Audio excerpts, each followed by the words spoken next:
Time for Mac Geek Gab, and I'll bring us our quick tip of the week. I noticed, my son showed me that if you set up iPhone mirroring on your Mac, and this is done simply by going into applications and launching the app called iPhone Mirroring, continuing through the steps, one of the things it asks you for is if you want to allow notifications from iPhone. Even when you're not mirroring your iPhone, you still get to see notifications from everything on your phone.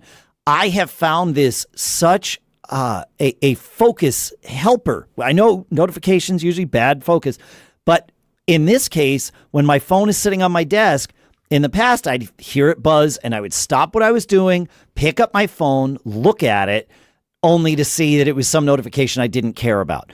Now they show up in Notification Center. I can glance, realize I don't care about it, and move on. More tips like this, plus your questions answered today on Mac Geek Gab 1095 for Monday, June 23rd, International Women in Engineering Day 2025. Woohoo!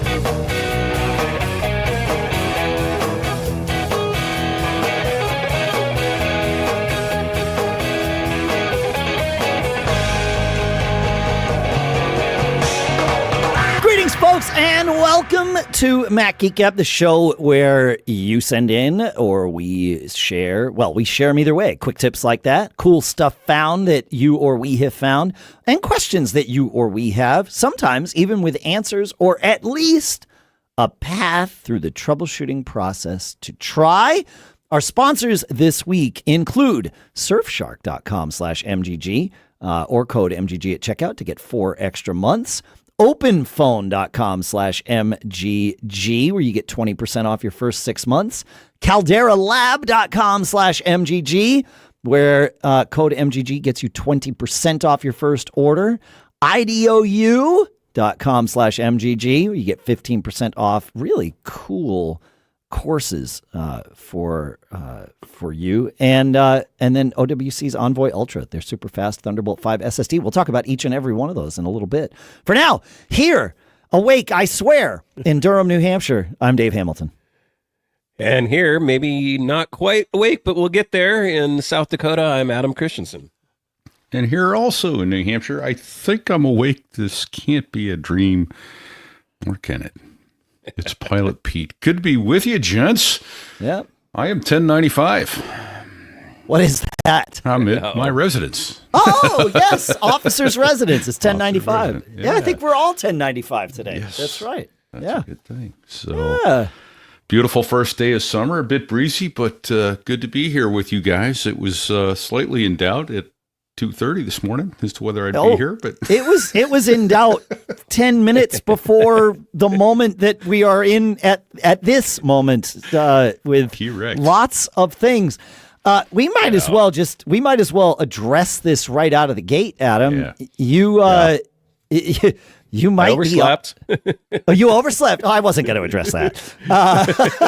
But sure, Juneteenth now that we're was here. yesterday, and I hate the Thursday holiday, that when you have a day off on Thursday, but then you have to you're back at work on Friday. It's not always the best. Yeah. So Juneteenth does that to us, and then I have the same thing with Thanksgiving. I don't necessarily get Friday off if I don't take it off. So. Right. Regardless, there was that. And then, of course, I got a new, like I said I was probably going to, even though I said I wouldn't. I did upgrade my Mac to a new M4 MacBook Pro, which came. Oh, you got the Pro! We even talked about how the Air would obviously be the right thing. Right. So here's what happened. Unfortunately, I then saw a Linus Tech Tips video where they had switched to Mac. They did that whole, switch to Mac for 30-day challenge.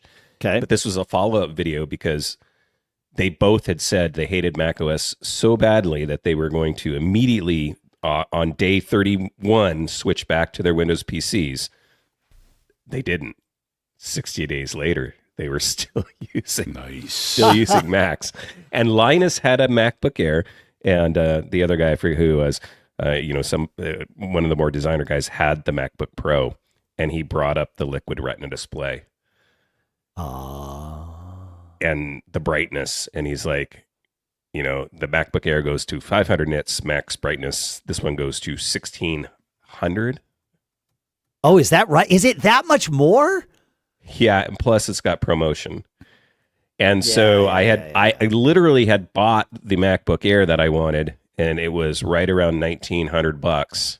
And then I priced this with this display, and it was $200 more. And I went, for $200 more, I'm getting the Pro. Oh yeah, exact same config. 1 terabyte, 24 gigs of RAM, and the only difference was 15-inch MacBook Air versus 14-inch MacBook Pro. Ah, right. Okay. Yeah, and but the Pro is also a higher resolution display. Right. And okay. For my money, I would actually go with the slightly smaller screen anyway, just because it's more portable. So yeah.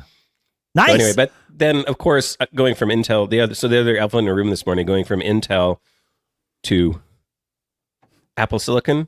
Oh my gosh, that's right. All the software, especially like drivers, so like my audio drivers weren't Apple Silicon. And then the other thing is it asks for freaking permissions for everything. Like everything I plugged in. Everything. Like I plugged into my my interface, and then of course I was in clamshell mode when I plugged in the interface, and so I didn't see the dialog pop up, and it's not connecting. My displays aren't coming on. Yeah, so it was fun. It was a fun panicked morning because I was already late and making. I was going to say, and I woke you up. I woke you up with a phone call. That's right. Well, that's fun. So I got caught this morning. Yeah. This is don't get caught. Make sure when you're upgrading, especially from Intel, you've double checked everything. Yeah. Well, I mean, it's the argument for doing a dry run, before you're in the mode of needing to do whatever it is you need to do with your computer, right? It's. Well, I always do dry runs before I travel, so Yeah. And of course, this hasn't been wiped yet, so I went and grabbed this. So my emergency plan was, all right, if I can't get this going, I'm just throwing this back. Go back to the Intel. Oh, that's smart. Yeah. So let's go. Let's talk about this because I think we even have a question later in the show about it. Gary had asked us, what's the best Mac to Mac migration tool? Because he says he had failing Bluetooth and Wi-Fi on his 2019 16-inch MacBook Pro. So Intel to a new 15-inch M4 MacBook Air. So similar. Mm-hmm. Yep. And he says he wants to go for a clean install instead of bringing things over. But I kind of want to just talk about it in general. So if we have tips for him about doing a clean install, let's do that too. Mm-hmm. But also, I want to hear about your process of getting to this to this computer. Yeah. So I had been doing over the network time machine backups to my Synology. Okay. I think I brought that up because I had gone a year. We talked about this in a previous episode. You can go listen to it. I don't remember the episode number, but I had a problem because I was having issues with my external drives and my interface, and it was too annoying. And I just one day got mad and I ripped out everything. And I still had my Backblaze backup, but I didn't have really any of my other backups. So I wasn't doing Carbon Copy Cloner. I wasn't doing Time Machine. So I had reset up the network one. But I didn't know how that was going to go. Sure. Restoring, because my preference is I usually just I migrate from Time Machine backup. So I grabbed both drives when the machine came in. I plugged them in. I redid both backups. So I did a Carbon Copy Cloner backup, a full backup, and let it do a full Time Machine backup. And that took overnight. It was a whole day to catch up because I was so far behind. And then I just used Migration Assistant with Time Machine. With the USB drive plugged in. Okay, so the direct attached separate drive Time Machine was the source. You didn't use your old Mac as the source. You used the backup, the very up to date backup of it. Yeah. Okay. Yep. Yeah. I've done that the last few times, and it's always gone smoothly, and I've never had issues. I've had issues in the past with trying to get the two Macs connected. I know you should just be able to throw a Thunderbolt cable on there. Yeah. And it should just work, but it should. My experience with that is I have always been better off starting the backup over Wi-Fi. For whatever reason, that connection seems to be much simpler. But then once that's started, I plug a Thunderbolt cable in and you can see on the screen the logo changes and it goes to Thunderbolt. And it's like, okay, great. So I share I would agree with you. Yeah. I didn't know you could do that. I mean, the handshake is always the problem. I can never get it to freaking see the dang thing and start. Exactly. Yeah. Yeah. Right. So let the Wi-Fi be the handshake and then switch to Thunderbolt, I think would be the unintentional tip here. Yep. Yeah. But I always just do a straight across. Like I haven't done a clean install in it's got to be at least 5-6 years. Like I stopped doing that a long time ago. Yeah. Yeah, I keep saying I need to do a clean install, Adam. But anytime I get a new computer, it's the wrong time to carve out a day to do a clean install. Because you need that stuff on there. Well, I need my time. I need it working right away. Yeah. You need your stuff. Yeah. I need my stuff right away. Like this computer in the studio, and my laptop, the last two computers I updated were both done in the same week because of the whole lightning strike that we had a couple of years ago here that blew things up over the air. Like it wasn't even over wires, but anyway. So I didn't have time. It wasn't like I didn't get to plan for it. But we never get to really plan for this. It's just like, you were like, maybe I should, I don't know. And then whatever, Saturday morning you texted us, you're like, uh-oh. Well, I got permission is what it came down to. Because I was thinking about it, and I just told my wife, I said, this thing's this old and I think it's just time. Yeah. Yeah, I don't disagree with you. It was, it's certainly, it was time, but it doesn't mean that it's the right time. And then I get to send this one to my daughter and upgrade because she has my old 15-inch MacBook Pro. I don't even remember. I think that was a 2015 or something like that. Okay. So. Okay. Yeah. Huh. Yeah. That's good. Well, let's address Gary's question about what's the best way to do a clean install. And, I think clean install means something different to each person. There's the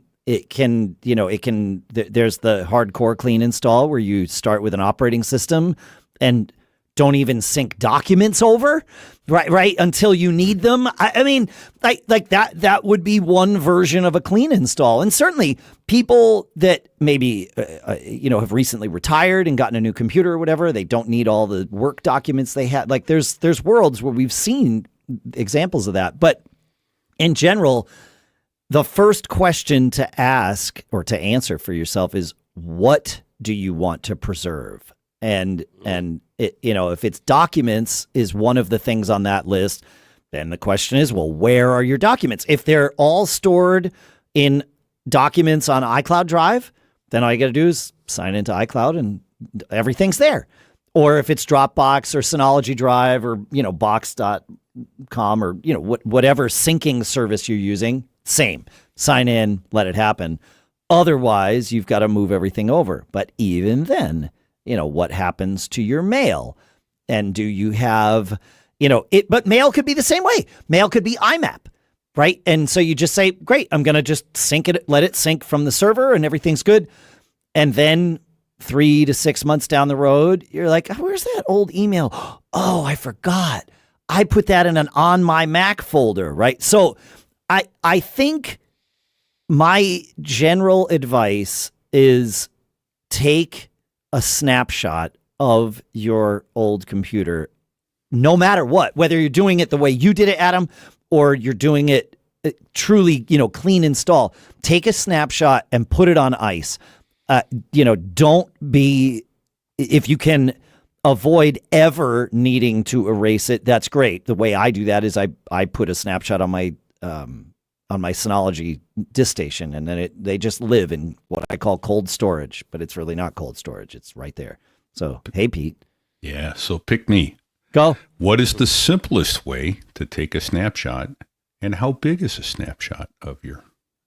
Yeah, I use disk utility, and the reason that I use disk utility to save a drive image is because I am reasonably certain that disk images made by today's macOS will be readable by tomorrow's macOS. So I don't try and get cute with how I'm saving those disk images. If I was going to do it to a physical drive, I would probably use Carbon Copy Cloner because there is no custom format there. But yeah, that's exactly what I do. I do the same thing as Dave, but rather than doing a snapshot to a Synology, although I might adopt that now that he's saying that sounds like a great way to go. Right. I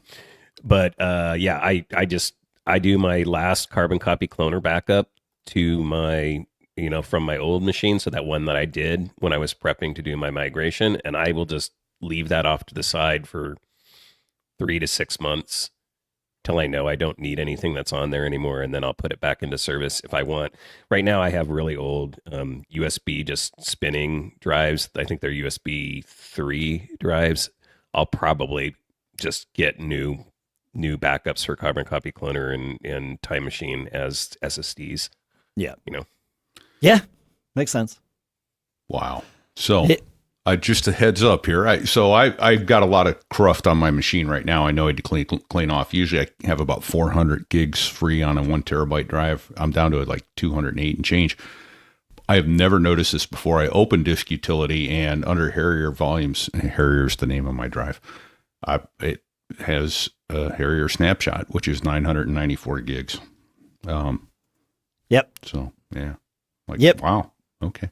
It can be. To answer your question, it's as big as your documents are. Drive, it doesn't set anything down, but interesting. But the thing to think about is your mail. That's an easy one to overlook. And then, the things that you have intentionally chosen to put in, I'll call them atypical places. I stored this stuff on an external drive, or I stored this stuff over here. You're going to probably remember those, but like mail, you didn't do anything to set it up. It just magically put that there. When you said on my Mac, it just put that there. You didn't ever choose where it was. So that stuff that happens kind of friction-free, that's the easy stuff to completely forget about. And that's why you save that archive for 3, 6, 12, 18, 24 months. I've had those save my bacon. Not often. I'm usually pretty good, and I usually realize pretty quickly that I don't have something that I need. But it has happened over the decade or two that I've been doing this. That it's like, whoa, wait a minute, So on the mail thing, I'll just comment. Yeah. I use IMAP for everything, and I still, if I'm doing a clean install, will move my mail folder over from my library folder on my backup, just because I don't want to wait for like everything to sync, and plus it solves that on my Mac issue as well. Yeah, that's a good. Yeah, I guess as we're going through this, and there's we're just listing the asterisks that we can think about either in the moment or as we did our few minutes of prep for this particular segment. I keep being reminded. But if you just use Migration Assistant, all of this is taken care of for you. Yeah, there's that. Well, the one caveat, quick on the mail thing, if you're migrating it manually, that really only works, I think, if you are on the same version on your old operating system on your old machine, because Apple Mail, the thing versions every time. You'll see like V9, V10. V8, whatever, depending upon what operating system you're running on your previous machine. So if you're upgrading from a machine where you haven't been able to migrate your OS, it gets a little bit trickier. If you're locked out of the latest version, right? Yeah, but as long as you're going from older to newer, I've had that work. I think it upgrades the database files. I think it has in real a system time to be able to update it, and I think you'll see that happen. I just don't remember. The one thing, if it does that, I don't remember if it leaves the old version there and then creates a new version, or it will just move it and then clean up after itself. I'm pretty sure all my experience has not left 2 versions. Yes. That's good Yeah. too. Okay, cool. Yeah, because otherwise that could be a huge amount of storage being used. So, Yep, fun stuff. And then messages too. If you've got a bunch of messages that you're not syncing with iCloud and you want to preserve those, I know we were talking about that in last week's episode. Yeah. So again, there's just this list of asterisks, and it turns out Apple has accommodated for all of the ones that have come up so far, not just for any one of us individually, but for all of us. And so, yeah, go ahead. So to add there, I've started to take the opposite approach, which is, again, do the migration assistant thing, let it do everything, and then use the other tools that are available to me to clean up what I don't want there. Most specifically, CleanMyMac is what, and I literally was doing that yesterday. I fired up CleanMyMac. I started running through, the large file thing. I started running through applications, like what applications are on here, because it'll tell you, here's a bunch of unused applications, and I found a bunch of old garbage. And then I use its uninstall tool, because I know that's going to go out and get 90% of like the extra stuff that's on there, So I just start cleaning up that way, and to me, it's a similar enough effect. It's not going to be 100% as clean as doing a full clean install, but a lot less hassle. Yeah. Yeah. And CleanMyMac gets SpaceLens back now. So, Yeah. right. So, yep. All right. This is good. I like it. We have other stuff to do. We have quick tips. We might have some cool stuff found. We definitely have more of your questions. And the next thing I want to do is tell you about our first group of sponsors. Because, these days our computers are portals to everything. Banking, email, streaming, research, even remote work, right? And that means our online activity is routinely exposed.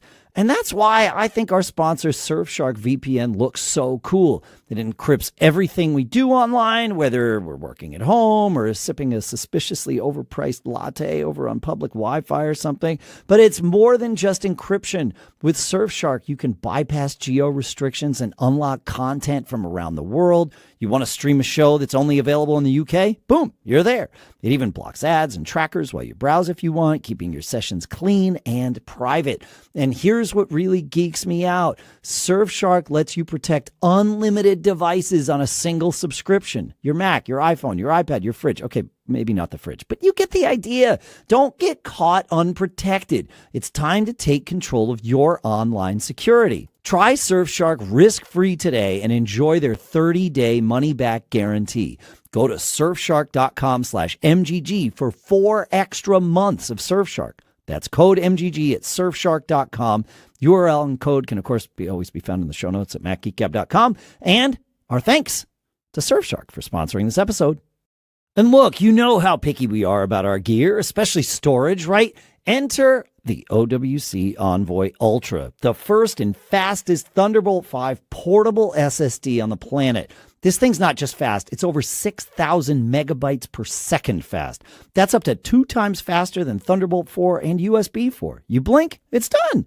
What really gets me excited about this drive is it's a true ultra maximizer. Whether you're using a Thunderbolt 3, 4, or USB 4 machine, the Envoy Ultra squeezes every last drop of speed out of your setup. It's like putting a rocket engine on your file transfers, right? And it's built like a tank. IP67 rated, so it's crush-proof, dust-proof, and waterproof. You could probably take this thing on a hike through a volcano, though, maybe don't do that. It's fanless and silent with a heat-dissipating aluminum shell, and the built-in Thunderbolt cable makes it ultra convenient. No digging around in your bag for the right cable when the client waits. Whether you're backing up on the go or editing high-res video straight from the drive, this is your power move. Don't get caught with slow storage. Check out the Envoy Ultra starting at just $399.99 at OWC.com. We've got a link directly to it in the show notes. And our thanks to OWC for sponsoring this episode. You know how much I love to learn things, right? 5 new things every episode. And so you also know how much I love systems that make learning actually useful.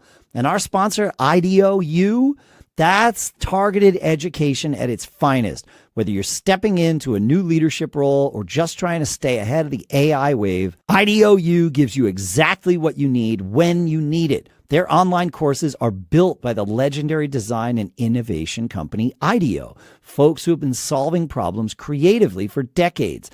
And their AI and design thinking programs are especially great. They show you how to combine AI tools with human-centered design to generate insights faster and unlock new ideas without losing the personal creative touch.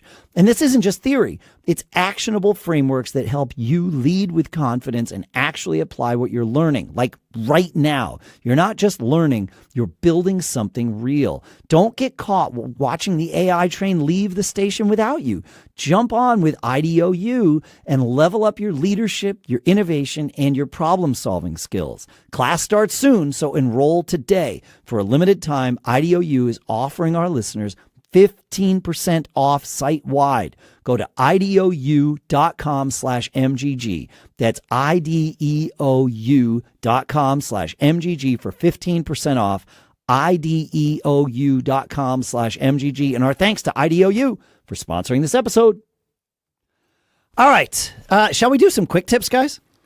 We shall, I think. So I think I have the first one. I was changing the battery in my wife's AirTag last week when I noticed something odd, or something I had not previously noticed. It's magnetic. I had no idea. And I thought, well, it's how magnetic is it? Yeah, because the battery, I had the new battery and it stuck to it. And I'm like, well, that's weird. And I went over and I stuck it on the fridge. Here's the thing. You aren't going to stick it on something large and stable like your refrigerator because you're going to know where that is. You don't need an AirTag on that, right?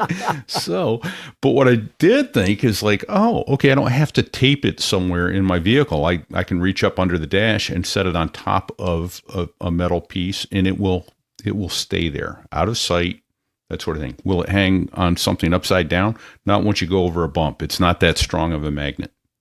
And my understanding is it's for the speaker that's in it. That's why the magnet is there. Oh, yeah. And so it's not designed to be a a rare earth super strong magnet hold. But it is unintentionally magnetic because it has a driver in it. This makes sense. Yeah, I found a Reddit article that says, why are AirTags magnetic? And the answer is they're slightly magnetic. Yeah. But it's not strong enough to be useful. There's more to it than that, but that's the summary. So it's useful in the sense of if you set it on top of something metal, it should stay there in your car, I believe. Now, I don't think it'll stay underneath. You know, it would fall down when you hit a bump, but it'll keep it in relatively that area there. So you aren't going to have to tape it and deal with tape later and that sort of thing. So I think it's still going to vibrate across whatever vertical surface as you're driving and it's bumping. My guess is it's not going to fall down. Right. It'll probably slide left to right or whatever. Like if you have it on a metal rail or something like that. Yeah. I have it on one of the metal frame pieces that's under the dash, holding the dash in place. Right. Yeah. And it seemed like, okay, now I've got my own version of LoJack. So having an AirTag in your car is a great idea. Yeah. Don't rely on the magnet to keep it there. Yeah. Right. Especially on the outside of the vehicle. Never. Yeah. No. That'd be gone. Gone in 60 seconds is what they say. Right? Yeah. Exactly. So along with your car. And as Matthew says, don't put it near your cassette tapes box. Kids, look it up. It's probably not strong enough to do anything. But I wonder if it's strong enough to wipe the mag stripe on a credit card. Interesting.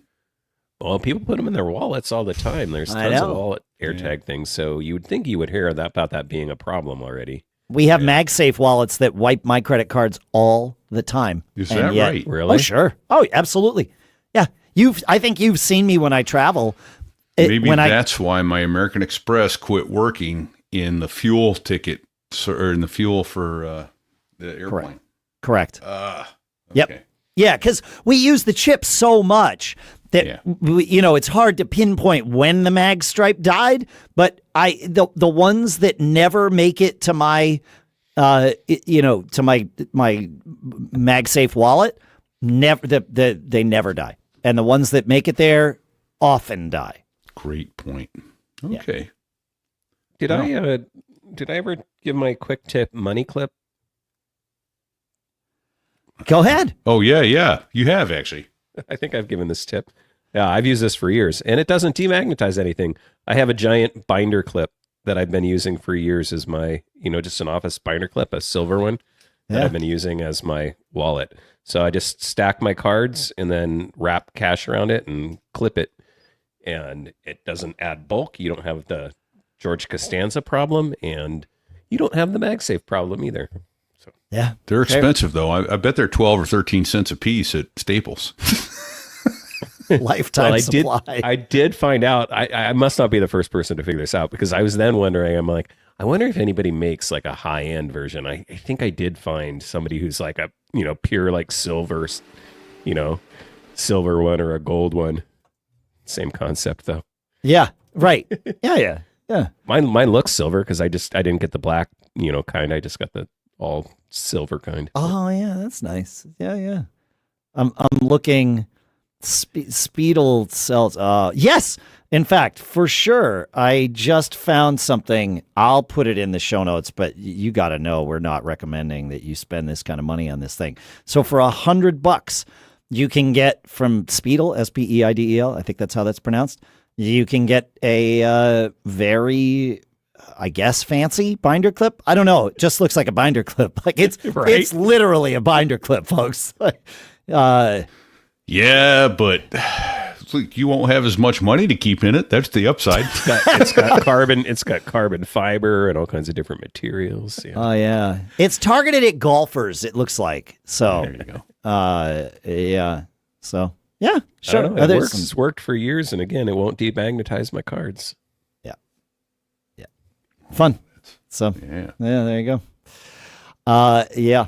You have our next quick tip too, don't you, Adam? Yeah, one from Andrew here. He said, in a recent episode, there was a discussion about a listener who was concerned about his personal iCloud being used on their work iPhone, iPad, or Mac. The issue was that they didn't want their personal data being subject to monitoring, subpoena, or other related, access-related manners. Basically, IT would have access to that information. And if I were this person with a work supply device, I would not put my personal iCloud on this machine. However, to access my personal iCloud, I would simply open iCloud.com and use Safari in private mode. iCloud.com is now excellent. It's come a really long way, and you can do just about everything on it. That way, your reader definitely won't get caught. I like it. Yep. Yeah, iCloud.com is helpful for a lot of reasons. This obviously being one. Troubleshooting is another, because it's the closest view any of us get to the truth of the syncing of things. So if you're having trouble syncing contact from your Mac to your iPhone, look on iCloud.com. You get to see whether it made it there, and then that tells you where the problem is, or it helps you narrow down where the problem is. Yeah. Andrew had a second quick tip for us. I believe it's the same Andrew, who it reminds us that on my Apple devices, I have two types of playlist. One is a playlist I just stream. The other is a playlist I have where I've downloaded all my music files, and it updates automatically as me or whoever the owner is makes changes. So I have music when I'm out of mobile phone range. I have about 30 playlists, and about 6 of these are downloaded to the phone and watch. It's great to have tracks downloaded to because you have things on the device. It doesn't use a cellular radio. Now I have a third type of playlist, though, and this is where the quick tip comes in. Favorites, drawn from the first two categories. Despite having iTunes and then Apple Music for probably 20 years, I never got around to favoriting playlists that I can quickly and easily access. And it's pretty simple. On the Mac, you right-click a playlist and choose Favorite. And then you check the star that appears next to the album name, and you click on All Playlists and choose Only Favorites. Then you will see just your favorites, and you can do a similar thing on iOS using the little 3 lines, not the 3 dots. And there's a support article about this, too, that we'll link to. But, yeah, I never thought to favorite playlists. I often in the car just try and tell it to play a playlist by name. It sometimes gets it right and often starts playing something completely different. So I'm going to start favoriting playlists. And the other reason I like this idea is I've had CarPlay in my last few cars, but my current vehicle, the 2025 Subaru Outback, has this issue where when my car is in motion, I only get to see the first 20 or so listings in a list. As soon as my car is stopped, even if I'm still in drive, if I just, stop at a stop sign or a stoplight or just stop in the middle of the road because I chose to, then the whole list appears. You're that guy. That's me. Yep. That's me. But then the whole list appears. But as soon as I start rolling, it shortens up to those top 20. I'm assuming someone at Apple decided that this was a safety feature. I can prove to you that it's not, because when I want to get to something that's in, say, the S's of whatever list I'm looking at, and it won't appear on my CarPlay screen, what do you think I'm going to do? I'm going to pick up my phone and look at it. And that's much less safe than scrolling on my CarPlay screen, in my opinion. But, I don't get to make these decisions, Apple. You do. So, yeah. I actually add quick one on that is that in Spotify, because I don't get to use Apple Music because my daughter was Spotify early and won't let me change out of the family plan on that. When you favorite a song, you actually have a playlist of my favorites. I assume it's the same in Apple Music. Yeah. But yeah. Yes, for a specific song. Yeah, that's right. Yeah, so I have a playlist that's my favorite songs, and which is obviously much more eclectic because there's country and Western in that. Blues Brothers. We have more quick tips. Michael says, I just accidentally discovered that if you tap the image in the now playing live activity on the iPhone home screen, you can change the state of how it's displayed. When you first tap it, it will expand out of the activity bar, and if you tap it again, it will return. I also noticed it will omit lock screen widgets when it's expanded. So if you've got the little now playing thing at the bottom of your iPhone, tap the album cover art or the song cover art, and boom, your whole lock screen becomes that cover art. So you can dig in a little bit. Fun stuff. Thank you, Michael. I love it. Oh, that's cool. Yeah. Well, you may recall last week I had a problem with Maps trying to take me to my old house when I would hit home. And but no one else had that problem. They said they didn't have any problems with Maps trying to take them to my old house. But let's see, who wrote in with that? I'm looking for it now. Greg. It was Greg. Greg wrote in and said, hey, go to the Maps app and look in Library at the top at home. Well, he said look in Contacts. And I searched my old address in Contacts. It was nowhere in there anywhere. So I didn't have a hidden contact that thought, hey, this is where you still live. But that was a good place to check. And then go to Maps and look in the list on the left sidebar. At the top, there's Library. I clicked on Home and I clicked Info, and damned if it didn't have my old address in there. And once I changed that, I did that last night. And then on the way home from the airport last night, I clicked Home on Apple Maps, and it took me to the correct address. So thank you, Michael, for solving that. And oh, by the way, you can take any other pin and name it and move it up to the library. So you aren't just limited to home and work. You can name things and put them in your library for frequently used addresses. Yeah. Yeah. How did you change the because I'm looking on my phone, I can, tap home in the library. I did it in the Maps app on my Mac. I did not try it on the phone. And by the way, even then, it wasn't particularly obvious. It was kind of difficult. I renamed it from home to my new address. And then I was able to, once that new address populated in there, I renamed the address to home, and it came up. So I got you. Okay. There may be a better way to do that. That's how I had to futz with it until it finally worked. I think that's the trick. Yeah. Makes sense. And those, in CarPlay, those, the ones you pin to the library, favorites, for lack of a less universal term, there you go. So, yeah. Yeah. So thank you, Greg. That's solved my issue. Now I don't have to go to my old house to find my way here. Yeah, exactly.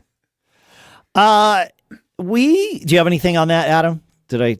Nope. Okay. No. We talked about compressing images in the last episode, and we had several of you respond about this. Kirit being one of them, says one of the easiest methods I've found to compress an image in the Finder is using the built-in quick actions in the Finder. Just select one or multiple images, right-click, choose Quick Actions, Convert Image. You can quickly compress images to small, medium, or large sizes and even change the format. This feature was added recently, Kirit says, and probably with Sequoia 15. And it includes other useful options too, like converting to PDF, rotating images, and my favorite, removing the background using Apple Intelligence. That's fantastic, Kirit. Yeah, thank you for sharing that. Yeah, and thanks to everybody who shared it. I know Allison was one of them too. Yeah. And even even removing metadata. So yeah, I'd never seen the quick actions on a file before. That was cool. And new listener Allison, as you mentioned, did write in with those. But I wondered, Dave, what is it? You can change it to large, medium, or small. I wondered to myself, what is large? What is medium? So if I have a huge 4K file and I change it to large, is it going to make it bigger? So I tried on several different photos, and it changed. The large is 1280 by, in my case, 960. Medium was 640 by 480, and small was 320 by 240, making them easy to use for mail and other and web applications or whatever you may need. But that seems to be the standard across all images: large, medium, and small. 1280, 640, and 320. But then Allison also mentioned another third-party tool for doing image manipulation is one of our favorite devs, Gus Mueller of Acorn fame. The app is called Retrobatch, new lips, and has a slick drag and drop interface. I have a fancy workflow from Retrobatch in my Finder toolbar that converts any image to the right size for a featured image for my website. Huh. So that's cool. That's it looks like a nodal based image processor from the UI. So it looks very much like audio hijack for images. Yeah. I need this. Yeah. Yeah, because you can see when Adam says nodal based, you can see just go to Retrobatch. It's in the show notes, but you can see the flow that you've built for what's going to happen to an image. That's really cool. Isn't that slick? Yeah. Huh. And I've used Acorn for years. I love Acorn as an image manipulation. Yeah. It's powerful and intuitive. Huh. What is the price for this? Is it 7-day free trial? So, okay. All right. So there's a 7-day free trial, and then Retrobatch has in-app purchases, which I'm trying to dig into. It's always fun to try and find those. I know how to do it now. $25 a year for the yearly subscription for Retrobatch. So there you go. That's pretty good. I like it. It looks like, unless I'm reading this wrong, I clicked on the purchase tab, Dave, and I see just straight up pricing. I'm wondering if you can choose either. You're right. I chose App Store and obviously got that. But yes, you can do Retrobatch is $40, and that looks like, oh, well, there's two versions. There's Pro and not Pro. So it's not a subscription, it looks like. Yeah. Okay. You may have interesting. A choice. You have choices. I love that. Yeah, that's great. All right, we have more stuff. We have a couple don't get caughts that we probably would be good to go through, and then hopefully more questions, and we can make the time for that. Right now, I want to make the time to talk about our next couple of sponsors. Because you know those mornings where you look in the mirror and you think, yikes, I did not get enough sleep for this face. Well, it happens to me too. And that's why I was psyched when my Caldera Lab kit arrived last week.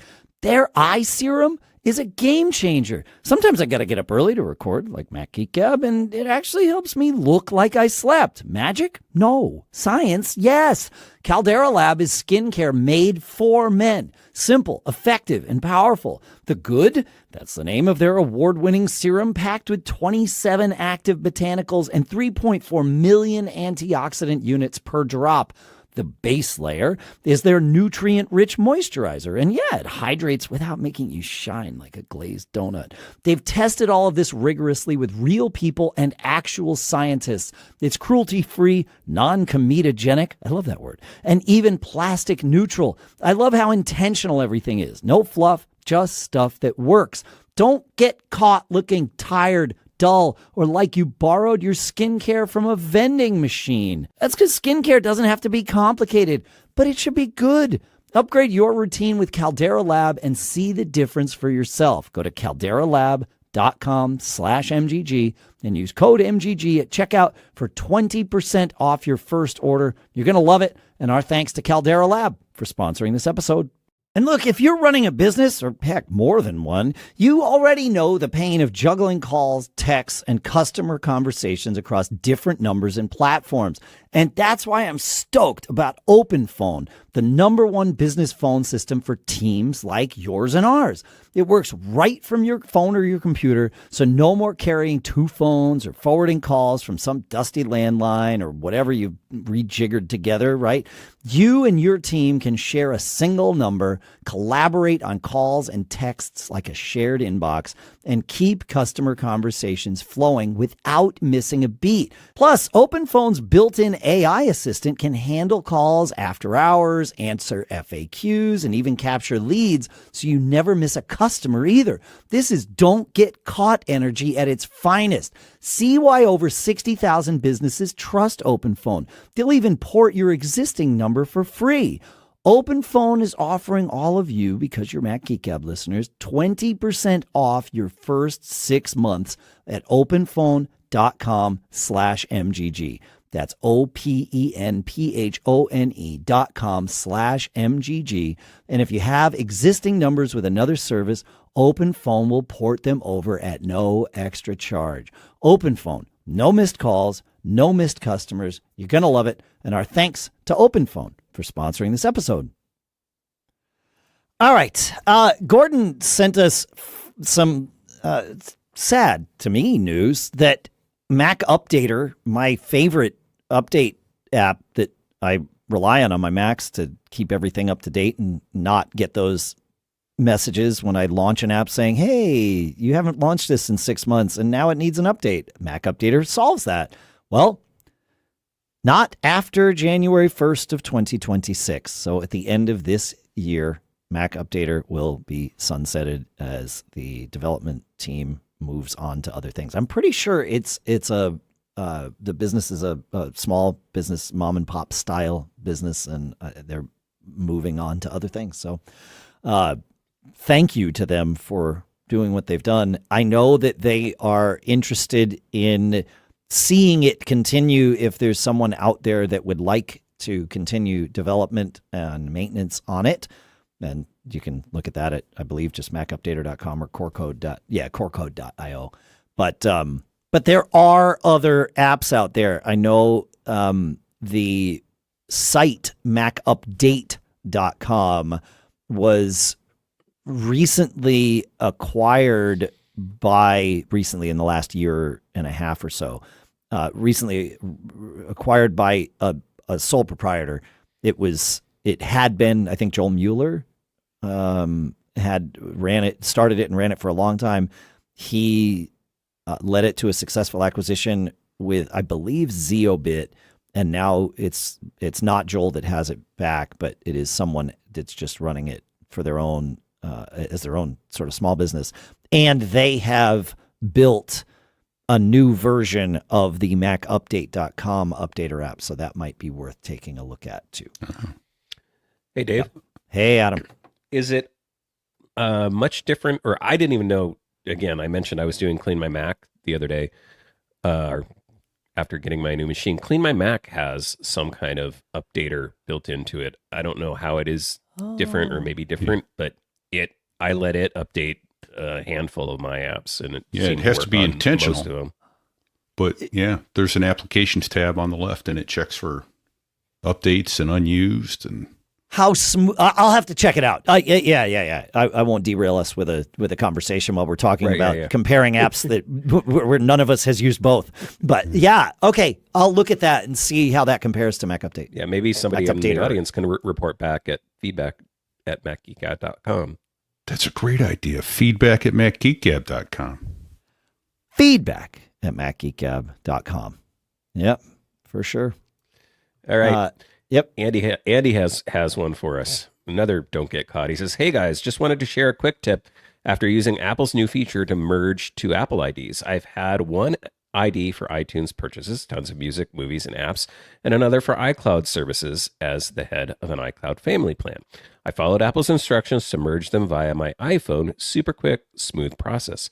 But don't get caught. All of my HomePods stopped playing Apple Music from my account after the merge. Resetting the HomePods didn't help, nor did ChatGPT or forum spelunking. Everything, including Apple Music, was working properly on my iPhone. The fix? Go into Home Settings in the Home app, tap the ellipses in the upper right, and check the Apple ID listed under People Owner. Mine was still set to the old iTunes ID. I switched to the new merged iCloud ID, and voila, music magically returned. Hope this saves someone the hassle. Thanks for all you do. Love the show." Huh. Well, there you go. Boom. Yep. Did you ever merge your I haven't done it yet. Apple IDs, Adam? I'm paying $29 a month for storage that I don't need to be paying for. Yeah. Got it. Yeah, I understand. I'm not proud to say that I understand this, but I do understand it. Yeah. He was waiting to get his new computer. It's on my list of all the other things on the list. I have to do in life. Well, I don't. Sorry. Oh, go ahead. Add. It's because it's kind of related to. I don't want to get caught not having time to deal with an issue if an issue arises. Like this would have been one of them. Right. So I'm glad this is a great don't get caught for me, because I would have got caught by this one and then been really frustrated when my HomePod wasn't working. So. Yeah. So you're just letting our loyal listeners be the test bed for this before you take any real action. Yep. Okay, that's great. Just shining a light on it. I got caught this week, Adam, with the show. So we got an email. Actually, we got a few from people saying, when I go to play the show in Apple Podcasts, it says this episode cannot be played on this device. And I'm like, oh no. So I started down a path. Spoiler alert, the path involved dealing with server-based caching. That is, any kind of caching is always really, really fun to troubleshoot. I figured out what was going on. The symptom was that it would happen when streaming one of our episodes, but not once you had you could download the episode into Apple Podcasts and play it, no problem. But if you hadn't downloaded it and just tried to stream it, you would often, but not always, get that error. And it was the result of some, I think, changed Apple logic in the podcast app, and this is true across certainly iPhone and Mac. I didn't test it anywhere else, but it's the same core code, so I'm imagining it would be the same. And some logic in our privacy prefix, the thing that allows us to let sponsors get download data without you giving them your data, and we're pretty proud of having that here. But there was an issue in how it dealt with things that were cached too. And so it took a lot of trial and error to fix this. The gist is that when Apple Podcast goes to stream an episode, the first thing that it does is it asks the server for 1 byte's worth of that show. And then if it gets that, then it obviously asks for more and then just kind of downloads chunks as it goes through. And this is done with HTTP range requests. The way our system was returning things much of the time, and we're not alone. I know of other shows that aren't using our privacy prefix that are having the same problem. The server would often return the full file. So Apple Podcasts would ask for 1 byte, it would get all the bytes. And then instead of just saying, well, I got all the bytes, let me play this for you, dear user, it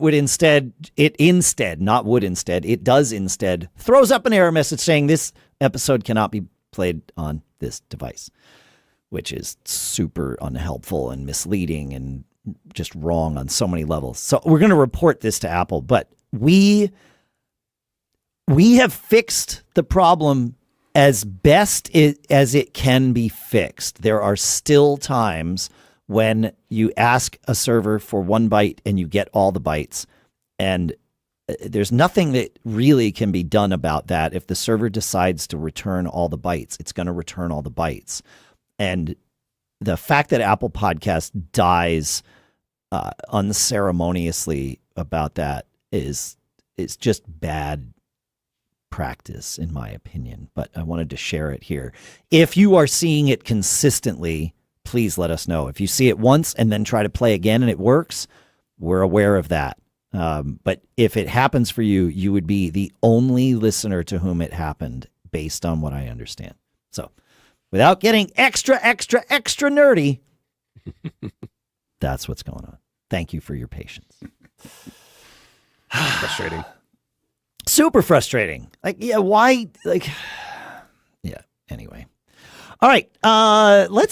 We have time. I want to do some more questions. Should we, can we jump to Jason's question here? Are you ready for that, Adam?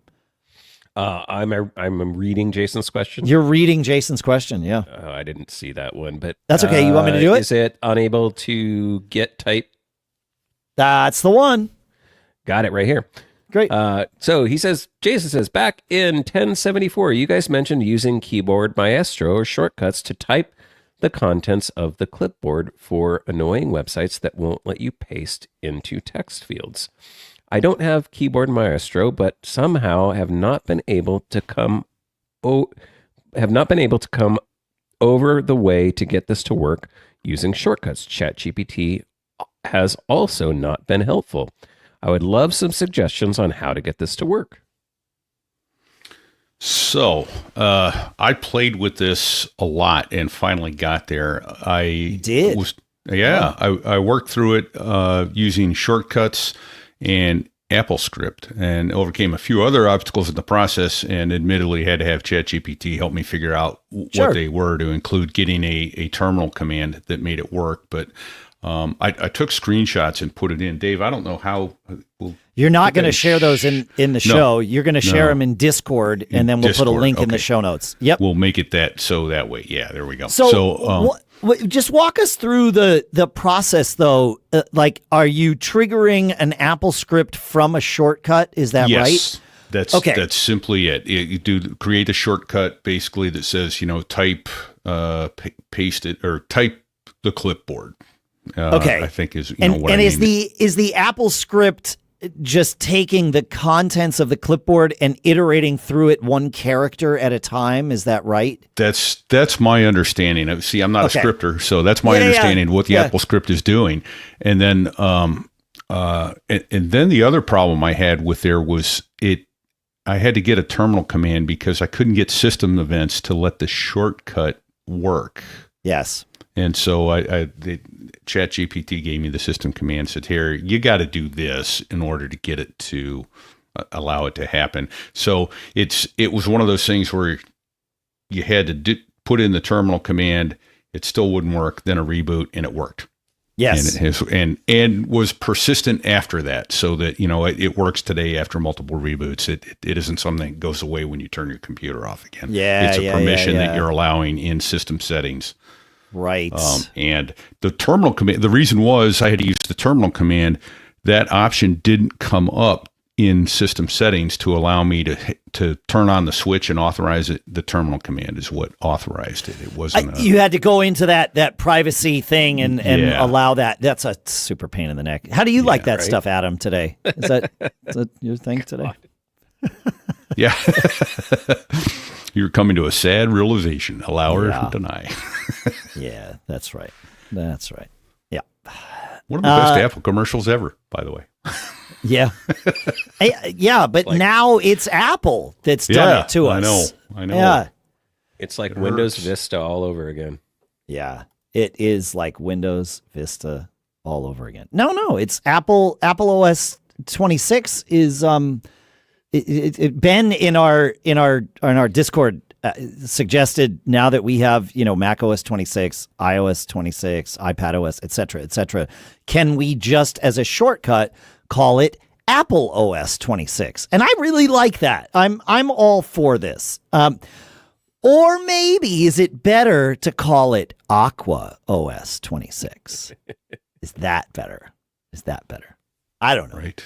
I don't know. Is it Aqua 26? Because it sure feels like it. It's just David in the Discord and pre-show said, why are we going back to a liquid like OS 10?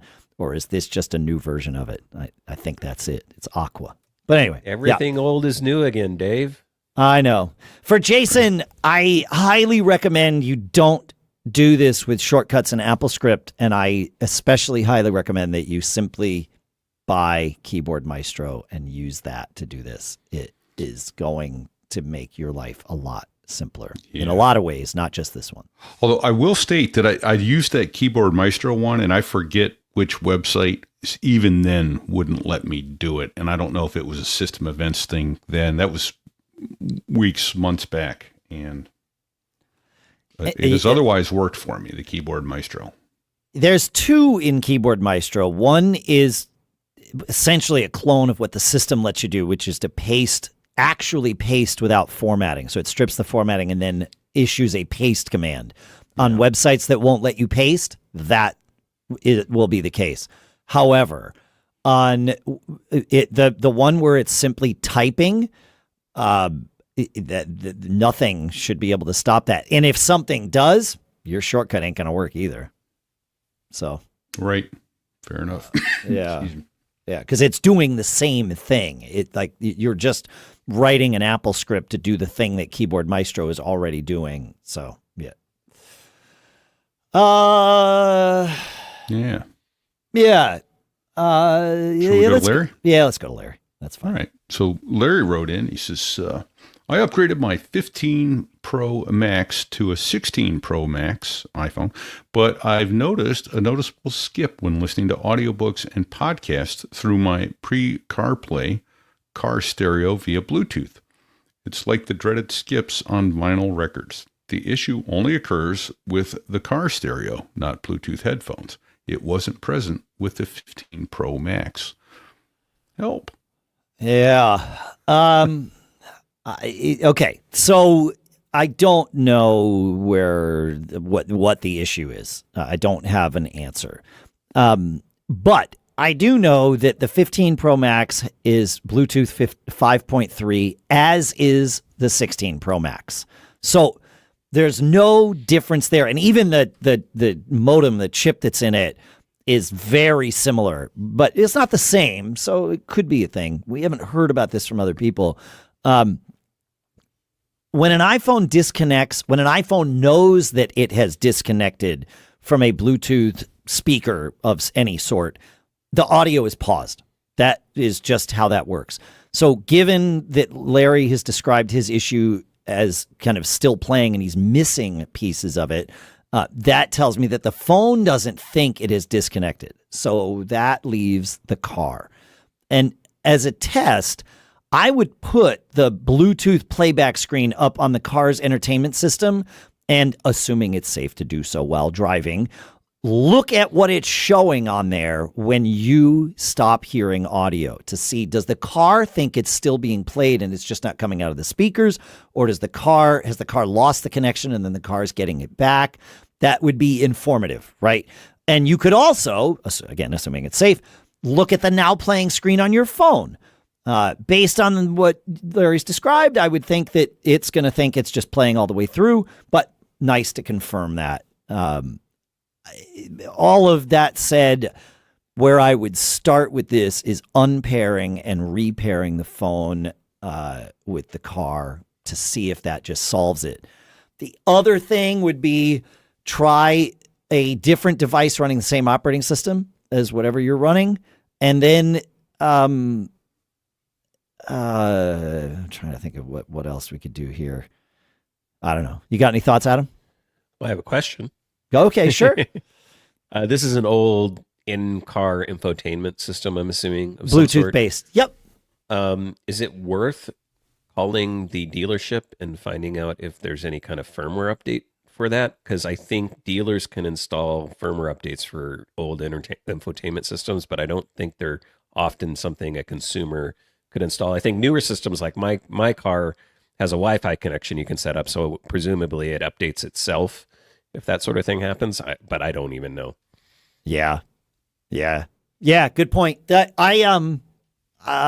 my experience with updating the firmware of infotainment systems is if it ain't broke, don't fix it. So in this case, yes, it's warranted.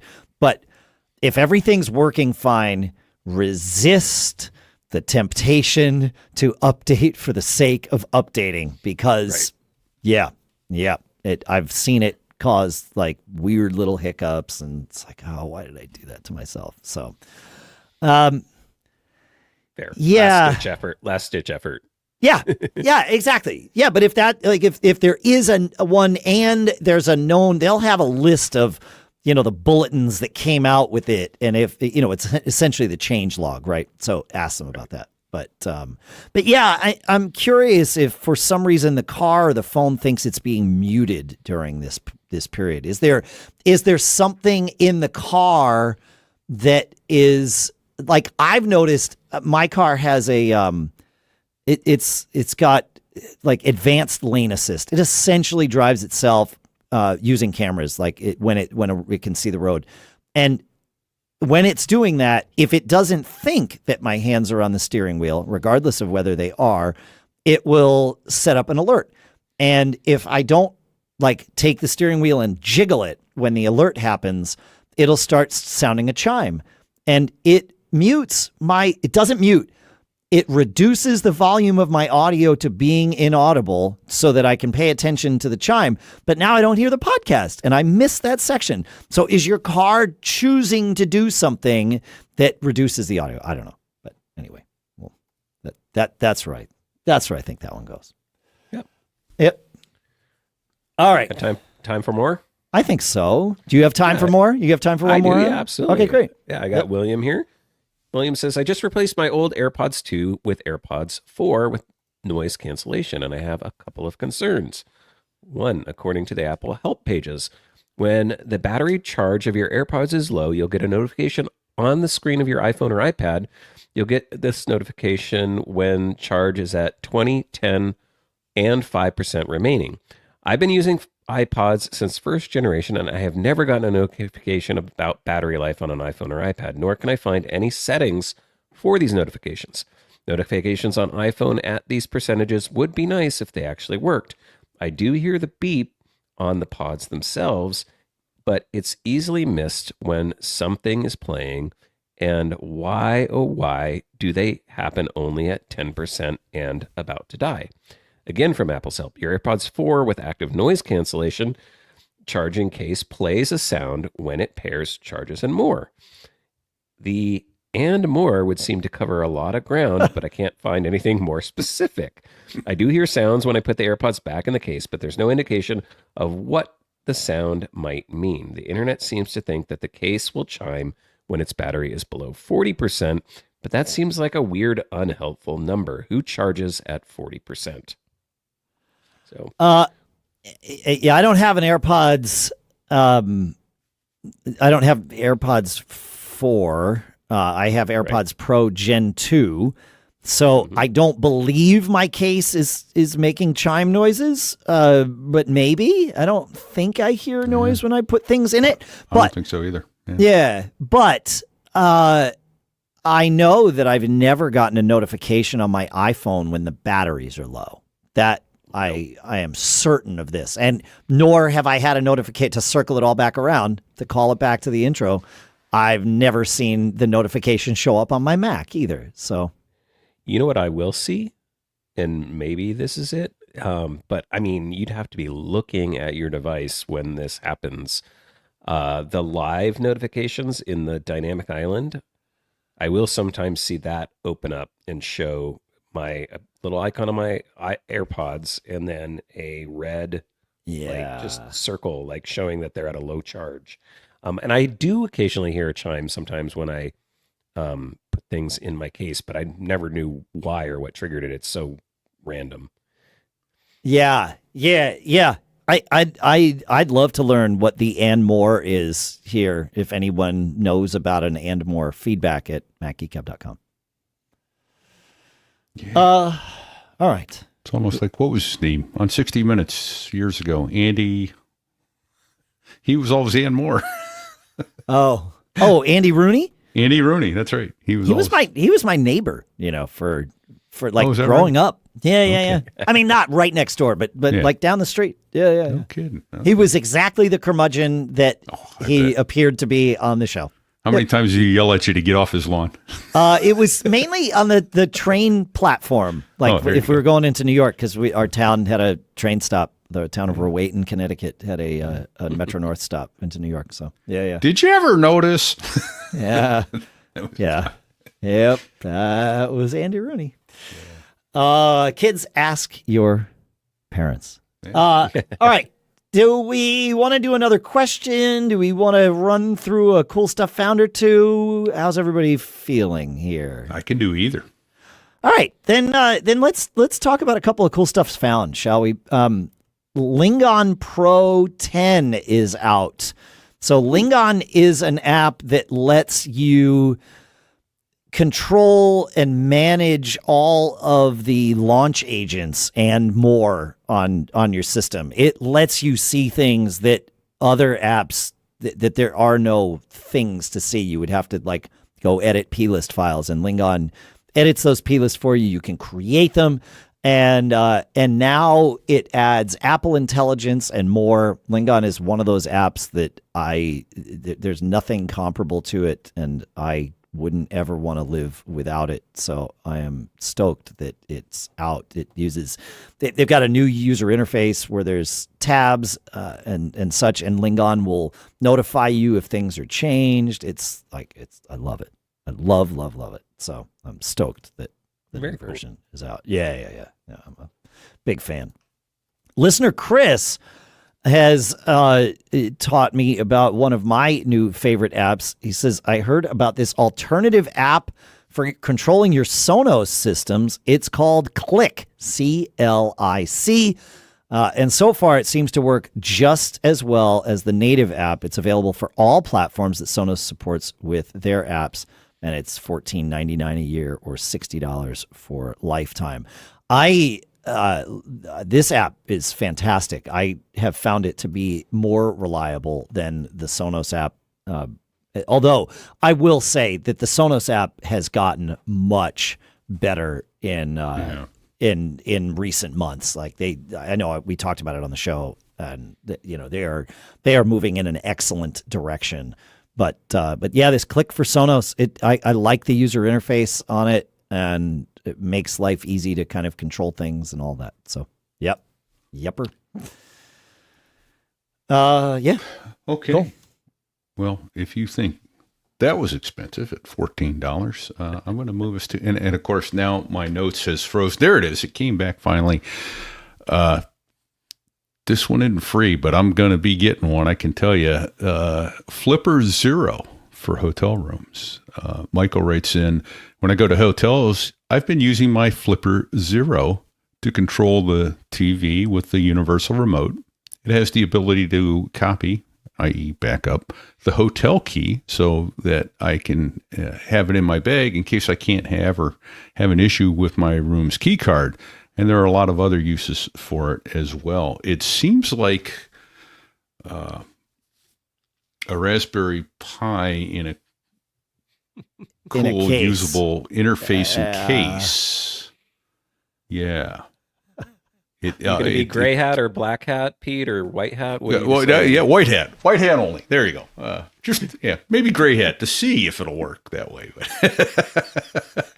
But I mean, this thing, yeah, RFID capabilities, all kinds of cool stuff. Huh. And is there a way, like, I see the form factor here. Can I like hook it onto the string of my hoodie so that it's always there so I can open my hotel room door at MacStock There you go. when I find myself in the hallway Or at least by to cover surprise. yourself with. There's that. There's that. If you come to Dave. MacStock, I'll tell the rest of that story. And we do have a coupon code. MacGeekGab50 saves you $50 for MacStock. And we will be doing a live Mac Geek Gab at MacStock. But yes, there is a true story that I'll happily share. I'm not going to waste our time today with it. But yeah. Oh, yeah. I remember that story? Yep. $199 for the Flipper Zero. The short version is I wound up in the hallway in the middle of the night wearing only a hoodie and no room key. So that was fun. How nice would it have been to have a Flipper Zero in the hoodie pocket? You got it. highly recommended for every hoodie pocket. Right. Yes. Exactly. That thing looks cool. Yeah. Yeah. So, All right. Fun. It's got it. You can get a silicone case for it. All right. yeah. Yeah. I mean, All right. Fun. 30 years ago, I used to have this little Casio universal remote watch, and it looks like this will do the same sort of thing. But, you know, I could go to a sports bar and change the TVs to all Spanish. Oh, you know. that's fun. Okay. Drive the bartender's nuts. What the hell is going on? Yeah. Yeah. You know, Doesn't because that's who I am. surprise me. Yeah. This all checks out. Yeah. One last cool stuff found before we go is Logic Pro 11.2 came out in the last month or so here, and it has several new features. Again, it's a free update, but one of the ones that really kind of blew me away is the new stem splitter in there, where you can take an audio file and put it in and say, okay, great. Now, like, break out guitar, piano, vocals, drums, and it will just do it. And now you get multi-tracks with all that stuff in there. It's had this before, but this stem splitter is so much more than what it has been in the past. So, and it's also got, I haven't used this, but what they call flashback capture, where you can, if you weren't recording, Logic was kind of recording anyway. It's in the recording studio. Musicians who have been in the studio will know of this phenomenon where you're getting a sound, you're getting ready to do a take. You kind of mess with something. You're like, okay, well, that would be cool. Yeah, well, that was great. All right, now let's record. And of course, when you go to record, you're not nearly as relaxed or inspired or good as you were before the red light was on. So good engineers have learned that the red light is always on, even when you're practicing something, because oftentimes that is the final take that you hear, even with, artists whose names you know. So this is Logic kind of doing its version of that for you. So yeah, lots of nice little features. I just love that. I mean, Apple hasn't charged for a Logic upgrade in, I don't know, 10, 15 years. I mean, you pay for a Mac upgrade, right, Adam? So, Yeah, right. All right. Yeah. I don't have anything else. You guys have anything else? I got nothing. That's it. All right. Yeah. Well, then we'll bring the band. Speaking of performances, we'll bring the band in. This was recorded directly to analog tape. Right. Probably 40 years ago. I'm trying to think. 35 years ago. Yeah. Thanks for hanging out with us. Make sure to check out our giveaway this month. It's those Sonoflow headphones from One More. That's at macgeekgab.com/giveaway. As I mentioned, we're going to be at MacStock, so make sure to go sign up and get your tickets. We've all got our travel booked and all that fun stuff, I think. Thanks to CashFly for providing all the bandwidth to get the show from us to you. Go check out Adam's debut film podcast to hear how his audio setup sounds when recorded differently. Pete's So There I Was for aviation enthusiasts. And I do 2 other shows, Geek Gab and Business Brain. Check those out too. Thanks for hanging out with us, folks. Thanks for sending in everything. Thanks to all our premium subscribers. You all rock. Oh, we have new shirts, by the way. We did our little 20th anniversary gathering at the house, and the shirts finally arrived, Pete. So the black ones say "Property of Mac Geek Gab, founding team" on the front, and then I think 2005 on the back. So you can order those at macgeekgab.com/merch if you want one. So fun stuff. We'll see you at MacStock. What else do we have? Is there anything else? I have been thinking that until next week, you guys should just be careful and don't get caught. Made on a Mac. We made it. Later. See ya.